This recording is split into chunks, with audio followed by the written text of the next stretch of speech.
from the meadow. Hey everybody, I am Michelle and this is my meadow. I am growing on 1/4 suburban acre here in zone 9A in Northeast Florida. And each month I like to take you on a tour of what's growing on in our garden. It is the perfect time to be out in this garden this morning.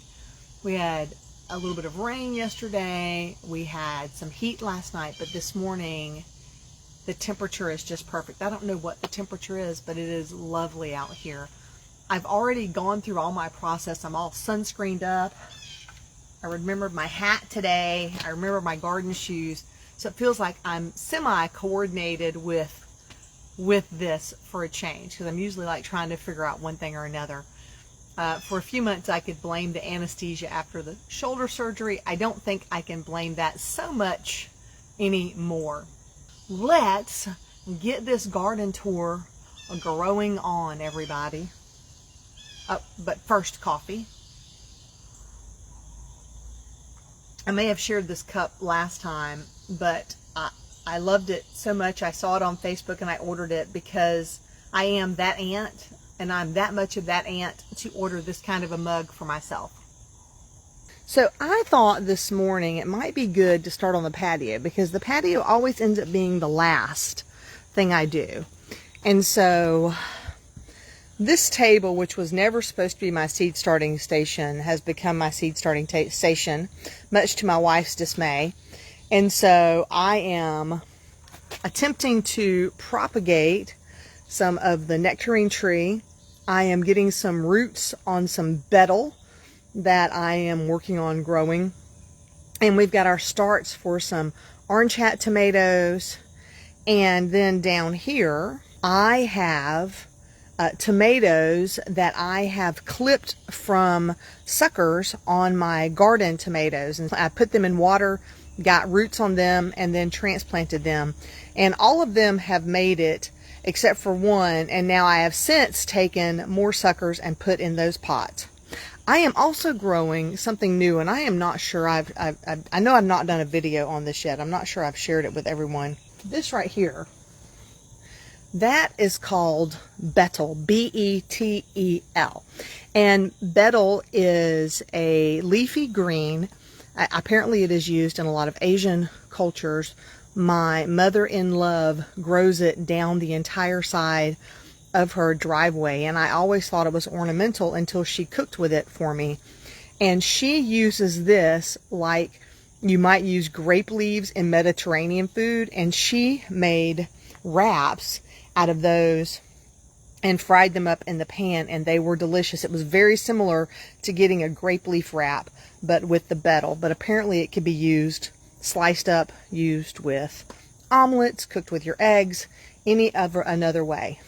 The other thing that I am working on getting started for a good life here is a loquat. And loquat is a Japanese plum, and it is delicious. I'll share a lot with the birds because that's how that works out. But the loquat is starting off really good. I actually have 2 in that pot, and they are starting off really, really well. And then finally, because I always think this is funny, I reuse my soil. If I have a bucket of soil, because I buy my soil, so I try to reuse it where I can. So anytime, like up on the table, I have those pots. Any of that soil that doesn't germinate, I will throw into another bin. Well, in with this particular tomato, at some point I must have had some beans in there. So there are beans growing in with this tomato. And when I transplant that out, I'm just going to let the beans grow with it, as that will do nothing but add some loveliness to the garden. And the beans will be nitrogen fixers, and they will give us some additional nitrogen in the soils. We're going to take a look at the green stalk, which really at this point just feeling a little sad because I have not been loving on it like I should. But we do have our green stalk. We have a few little leftover things that I've just let go to flower. We've got cilantro up at the top. I've got dill in there.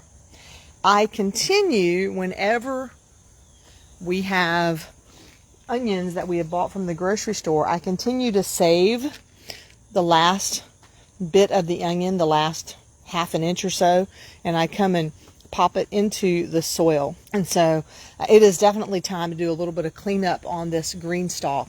But here's one thing that I did not know about. I've heard of growing other radishes for their pods, but apparently this is a daikon. These are micro daikon radishes. They grow really small. Here is a teeny tiny daikon radish, and they grow to about that size if they're properly watered. Well, when they go to flower, they make these really cool pods. Now these are kind of beaten and worn now.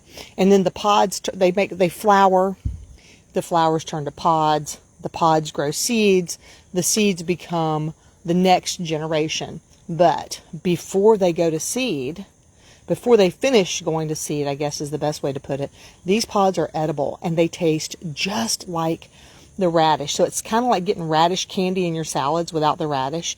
And so I've been coming out here and snipping these off and munching on them like little garden snacks. So that was kind of a cool plus for growing the daikon, not at a daikon time of year, because radish like it cooler, and there has been nothing cool about Florida for the last couple of months. Nothing. Many of you, and thank you, joined me for the dragon fruit flower opening, and this is where we are with the dragon fruit flower now. We can see that it looks like, fingers crossed, the dragon fruit is starting to form. But the loveliness of the flower lasted just that one day. But I think it was enough to give us some beautiful stuff. And we were so enamored with actually getting a dragon fruit, we went back and did some research to find out what we could do to get more dragon fruit. And from some of the dragon fruit experts, Richard at Grafting Dragon Fruit on YouTube and Kevin over at Epic Gardening, they're two big people we follow, about tipping the end of the dragon fruit. And so I'll show you the cuttings in just a minute. So we went ahead and cut all of the pieces that did not already have some sort of a piece of fruit. Then down here on the patio, the shishito peppers haven't given up yet. I keep picking them and using them. I've just been cooking with them. I haven't been following any recipes. I've just been throwing them in my food. That's those right here. I've just been throwing them in my food where I would normally put other kinds of peppers. I'm just trying to use them as I go. And believe it or not, we do have a couple of things that are not edible. We have a couple of crown of thorns and this other dragon tail, I believe this is called. So here is the second dragon fruit here. And we've done the same things. We've just taken the tips off of them. That one's kind of easier to see right up top there. This is my theory on the right way to do this. We're pointing them down so they're not getting moisture in them, so they can harden off and callus over, and then we can simply stick them in the dirt to start growing more dragon fruit. We don't normally do this. Normally we just throw them right into the dirt, but we're trying it this way as well. Here are more shishitos, and as I said, we have multiple dragon fruits we're trying. More dragon fruits that we've just shoved in the pot, and some other cactuses too. So we have a combination of dragon fruit and cacti in these pots down here. Now our other green stalk is also hosting a plethora of basil. Check this out, y'all. Actually, up at the top I've got some Thai eggplant, but mostly we have basil in here. Some that I started from seed, and then some that I have gotten when we go to the pho restaurant. This top row are all cuttings. We got basil to eat at the pho restaurant, and I brought the cutting home, and I've since been taking cuttings from that cutting and then shoving them down in the soil. So this is our Cataly guava. It has taken a beating. It got turned upside down, sort of sideways in the sun, and one of them lost a lot of their fruit. I was really bragging about how well it was doing, but I've since pruned it and we're hanging in there, and I'm still hopeful for a good bit of fruit off of it. And then behind there, in that little green bucket, I am growing an avocado from seed. And if you've been watching for a while, you know I found an avocado pit that had sprouted in the compost bin, and so I threw it in a pot, and it seems to be doing well so far. I understand it may take me 7 years to get an avocado, but I don't even care. I'm excited to try it. Oh, that is Babyface back there. Hey, Babyface. I thought that was Moose back there hunting. Oh, there she goes. Babyface. Hello. Hopefully you guys enjoy watching the cat as much as I do. She has this little acrobatic move that she does across the top of this fence from time to time. Okay, she's going to survey her kingdom, or her queendom, and we're going to get back to the garden tour. I'm really surprised our passion fruit has not set any flowers in 4 months. And so I did add some blood meal to it this month. The vines have grown well, and I haven't overdone it with nitrogen. The vines have grown really, really well.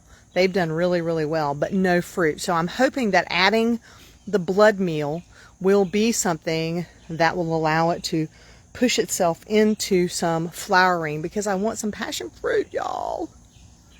And right here is our weed tea fertilizer that we are fermenting, and it is time I can start using out of that container now. And so I'm excited to try that and see how it goes. Now here are the abandoned tomato plants that you've seen several times, and they're all bedraggled and looking terrible, except they have more lovely suckers on them actually putting tomatoes on, which surprises the devil out of me, as hot as it's been, that they actually have set flowers and set fruit. So I am going to make another sweep through these tomato plants and cut off the suckers and root them and see if I can get just a few more tomatoes out of them. This is a mulberry tree, and it has really tiny mulberries. This is primarily citrus. We have lemon, we have navel orange. I have one more Cataly guava that needs another place to live. We have a tangerine, which I believe is a, oh wait, we actually have one on. Oh yay, I hadn't seen this. I appreciate that y'all allow me to get so excited and happy and thrilled. Woohoo! We have Myers lemon. We have some natives that are scheduled to get planted. I'm not quite there, I don't think, with digging a hole with the big shovel. And so I've got some other tools that I can use, or I might solicit some help. But you may recognize the milkweed. A lot of people know milkweed. This other native here is an ironweed, and I think it's really pretty. I don't know if it's a host for anything, but I just wanted to add some more natives back to the meadow. And so these are all native Florida plants or native varieties. When you go to the big box stores, depending on your area, but probably in most areas, especially here in Florida, especially here in North Florida, when you go to the big box stores, you are not getting a native variety of milkweed.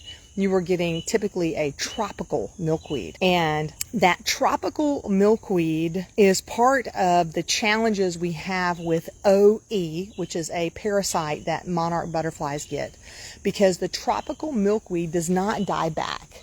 And because it does not die back, it persists the disease year over year.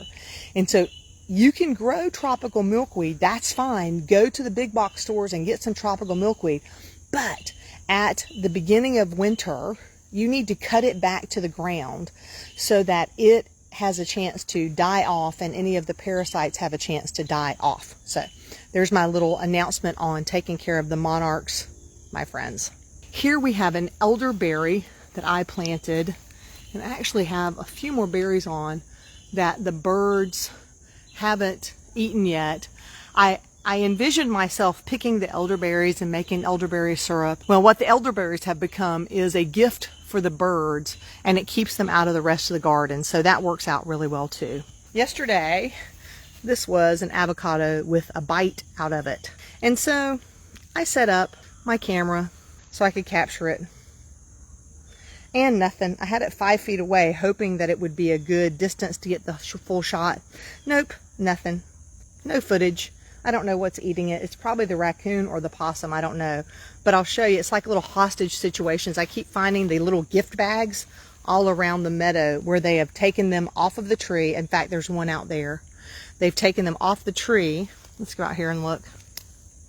And then dragged them away to try to get the gift bag off and eat them. And so I put the gift bags on in hopes that it would keep them off of there. But now it's just like I have wrapped presents for the dang critters. And so I might take this one and put it in front of the camera again just to see if it's the possum or the raccoon that are enjoying it so much. We have a lime tree, and I don't see any limes yet. We have another Myers lemon right here, and I do see some lemons on there. We have this spider lily, which is one of my natives, and earlier this year that the grasshopper ate all of the lilies off of. Thank you, grasshopper. And then we have some more butterfly plants we have down here, and we try to let a portion of the meadow just grow wild. Just grow wild. Now, some folks enjoy seeing back in the meadow. I dream that that property across the meadow is mine one day. So feel free to put that in the universe for me as well. You guys can dream that with me as well.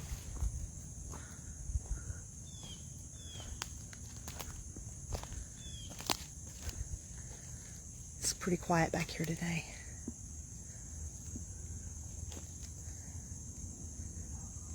Fish aren't too terribly active. Oh, there's a big one down there though. I mean, considering the size of this little waterway, a 10-inch fish is pretty big. Often I'll take the leftover cat food and come out here and feed them. Sometimes they're in the mood for it. I think you guys can see them down there. Let me know in the comments if you would. Let me know in the comments if you all can see the fish down there swimming across the log.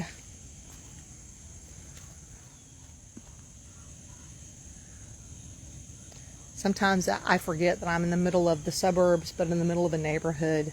We're so lucky to have this sort of resource here, sort of quiet back here. I'll have to remember next time I come on a garden tour to stick some cat food in my pocket. So now let's head up to the garden beds. This is the north side of my gardens. I'm going to get a view that I don't normally get here because I think it would be kind of cool. Hey, oh, I got to show you my shirt. Is it backwards or can you read it? So this is not my merchandise. I found this on Etsy, but I just fell in love with this shirt. It says, "Meet me in the meadow." And I just love it. So I don't normally do the outside view. I thought it'd be kind of neat today to sort of show you visually what's growing on here.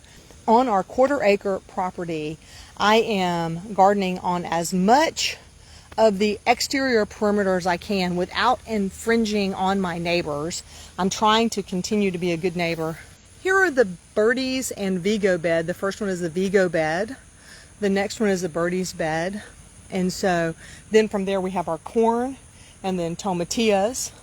And then a bed that's resting right now that has some sunflowers. And then on down from there we have beans and sweet potatoes. And that one giant thing down at the end here, not there, but next one, that is a fig tree. That is one fig tree. Now don't worry, we're going to walk down there. I just wanted you guys to get perspective. And this is just one side of what's growing on here in the meadow. In this first bed, we still have peppers coming on. We have Thai eggplant, which is exciting because we're having curry today, so I can come and cut these Thai eggplants. We still have this tomatilla, though it is feeling pretty bedraggled from the heat and the sun. The cucumbers I've had to pull out on this bed, but I planted in sweet potato and basil interplanted with what was already here. And the sweet potato vines are growing on up. And in fact, if you look up here, the sweet potato vine is already taking over the trellis here. And this Roma tomato has all kind of suckers here that I may come back and cut and transplant.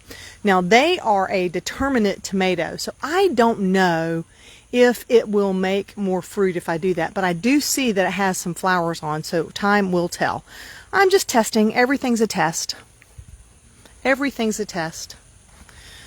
The sweet potatoes are thriving. I put more mulch in here. A number of people have asked me if using this pet bedding mulch, and I have it fairly thick, not as thick as I want it, but I put more soil in there. If using this pet bedding mulch, and this bed, it happens to be pine and aspen, they asked me if it is sucking the nitrogen out of the bed and affecting the plant growth. That was the question. I don't think it is. I mean, this is sweet potato and basil and eggplant and peppers in here, and nothing seems worse for the wear now that I've gotten this restocked with soil.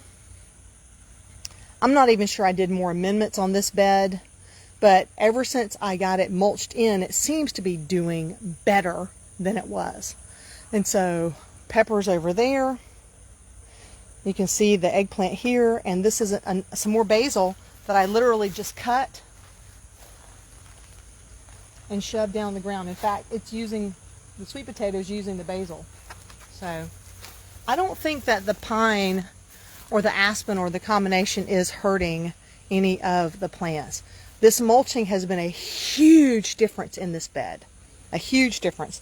For those eggplants, they were not thriving, and ever since I've mulched, they have become the bells of the ball. The corn is coming to the end, but I did throw some bean plants in here, some beans. And so we're getting a few beans to come up here, and I'll use the beans to regenerate the nitrogen in the soil. But it has been fun with this little corn experiment, and I have some lessons that I have learned, which I will plant the corn a little further apart. I will plant more corn at the same time. But I have learned, and I'll plant the corn more deeply. But I've learned a lot, and so that's important to me as well. Over here, interestingly enough, the tomatillas, which were planted before the ones in the bed, are doing better. I don't think they take the brunt of the sun in the same way, and so they are doing better. We have some cucumber in here that needs to be pruned, and I see I have an eggplant that needs to be harvested right there as well.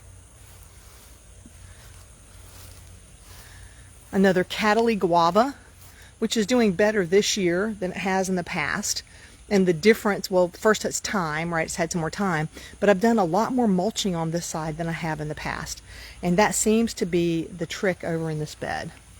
Now, this bed is resting, resting or overgrown, or pick something. I'm going to see if I can lift the camera up over it. This is the jungle bed here, but I have carrot seeds, and I came out to harvest the carrot seeds, and I found swallowtail butterfly caterpillars, and so I did not harvest my carrot seeds from those tops yet, but I may do that now. I don't see any of those on because I was trying not to disturb them. And then we have the beans, and the beans have gone from looking really cool and beautiful and green and luscious to battered, you know, it's that time. These are all volunteers, and many people ask me when I say it's a volunteer, what is a volunteer? How does that happen?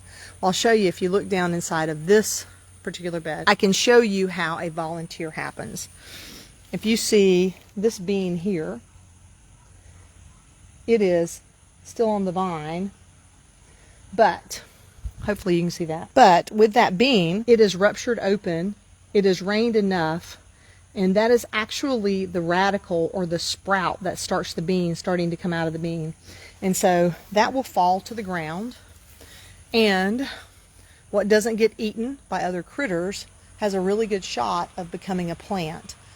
And 100% of the beans on this side are regrown either from another year where they did not sprout, or they are volunteers where they fell to the ground, because I planted no beans in here at all this year.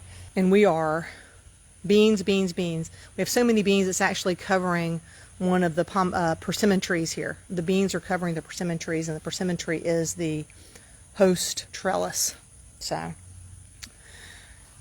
the benefit of all these beans, now there's some sweet potatoes in there somewhere. The sweet potatoes that are in over here I planted, but all the sweet potatoes that are growing on this side are also volunteers.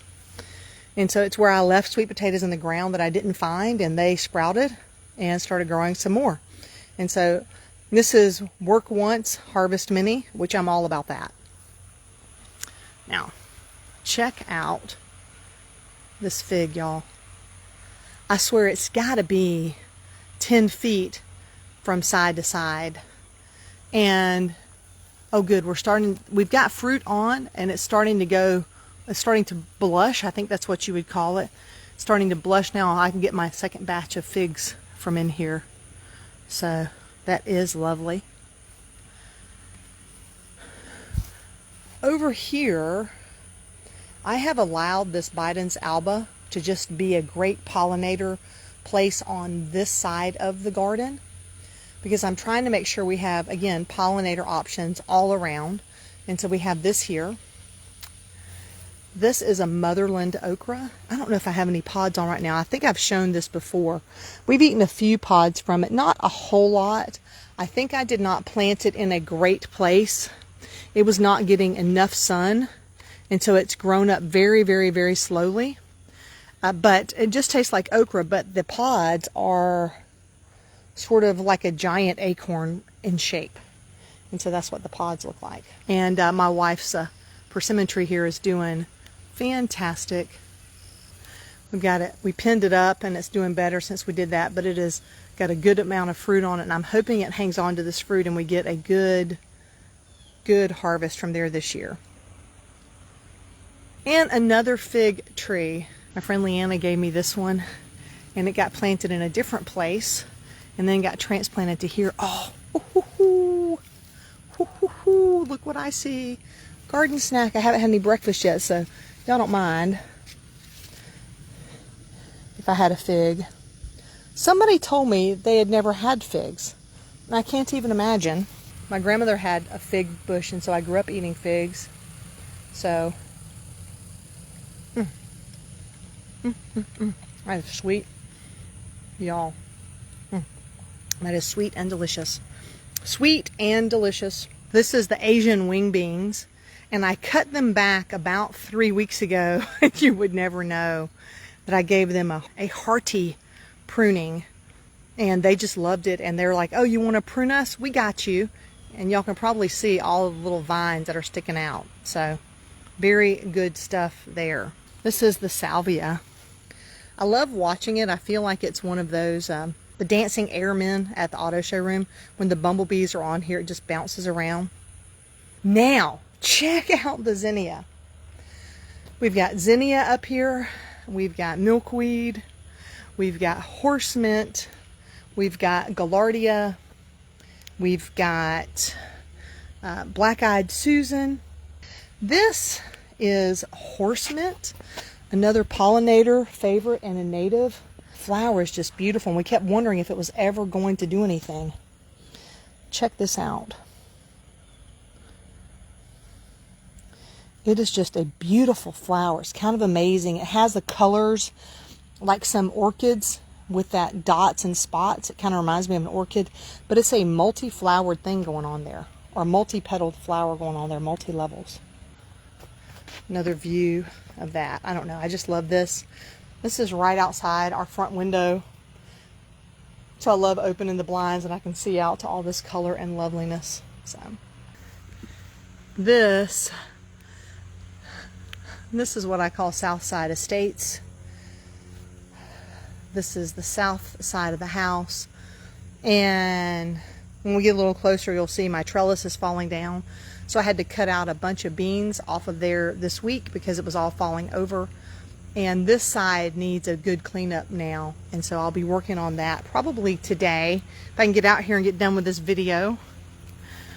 But we've had enough rain. I haven't had to water very much. And so it's so funny. I haven't watered very much and I haven't pulled the hose out to the point that the beans have taken over the water hose, which I think is funny. But growing in here, we have okra, we have beans. You can kind of see the carnage where I had to cut out the beans and sort of halfway cut out the beans because my trellis is falling over. And while I am getting stronger and stronger every day with my shoulder, I still can't reach up and yank that back over and put it where it belongs. So the only choice was to cut the beans off so we could get things standing back up. Now, the surprise over here is that, and I think it's because they were well shaded under the beans, is that I had some tomatoes growing still, which is very surprising since it has been 99 degrees regularly through here the last few weeks. The lemongrass is looking lovely. And y'all, I know some of the folks who watch my channel will know this, but did you know that you can take this lemongrass right here, the leaves, and cut them off and put them in boiled water. I don't boil the leaves, but I put them in water that has boiled, or I steep them and have lemongrass tea. And so that is now my new favorite thing to do, is to come out here and cut a few stems, beat them down a little bit, put them in my teapot, pour some rolling boiling water over the top of them and let them steep for 10 minutes or more.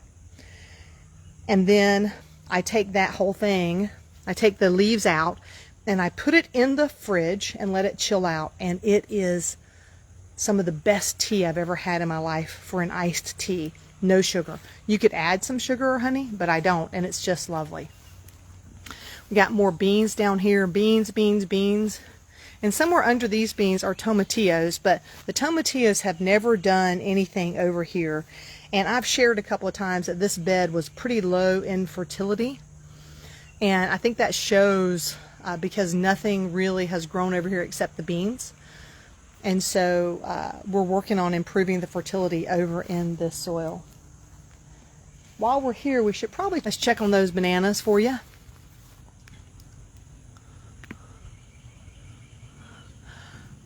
They are looking lovely. I am continuing to allow the banana flower to unfold.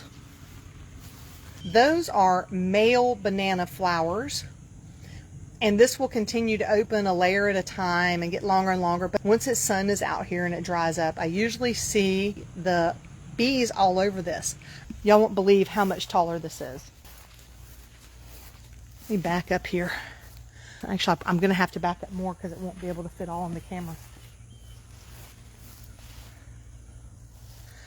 Look how tall these bananas are, y'all.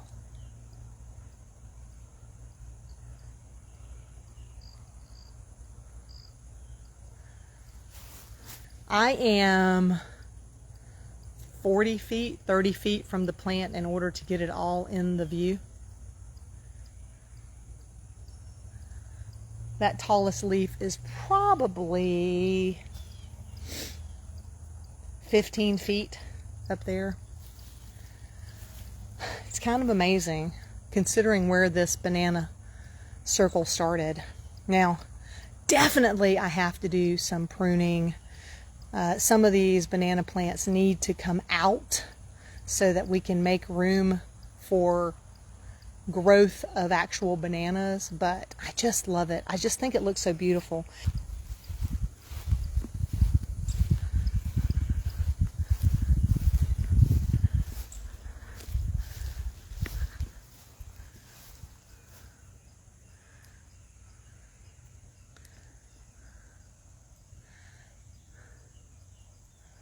Kind of lovely.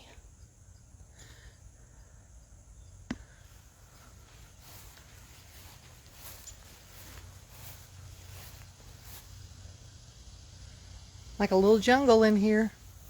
It's a little jungle. It is definitely a little jungle. Now, aside from the bananas going good, this yam bed is starting to come into its own. Some of you may have seen the video where I put this together and a couple of, I put banana leaves over the top of this to create a shade. And in doing so, I burnt some of the leaves and I lost about 1/3 of the plants. And now I can see that I've lost 2 more. So what I'm going to do, there's a solution. These that are growing really well, I am going to cut some slips off of them and root them and then come and plant in these empty spaces now to make sure that I go ahead and take advantage of this garden bed while I am growing these yams. I've also set up a second grow bed, and I'm working on a video for this for those who are interested in these cloth beds, because here's a bed that takes no assembly to put up. You just got to put your dirt in it. You literally unfold it out of the package and you're ready to go. And I am growing sweet potatoes in there and longevity spinach. And you may see the sticks in there. This time I got a little smarter with my banana leaves when I was shading in the bed when I transplanted it.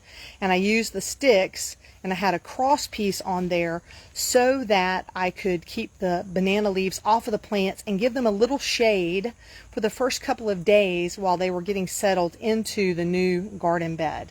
It has been so terribly hot, I did not want to just transplant them and leave it to chance that they would be okay. Even though they are hot weather crops, I just wanted to make sure. And then back over here, the cucumbers are all gone, but now we have Asian long beans growing in here. And this okra from last year, I know sometimes you should just give up on some plants, but this one I just couldn't. I just couldn't give up on this one.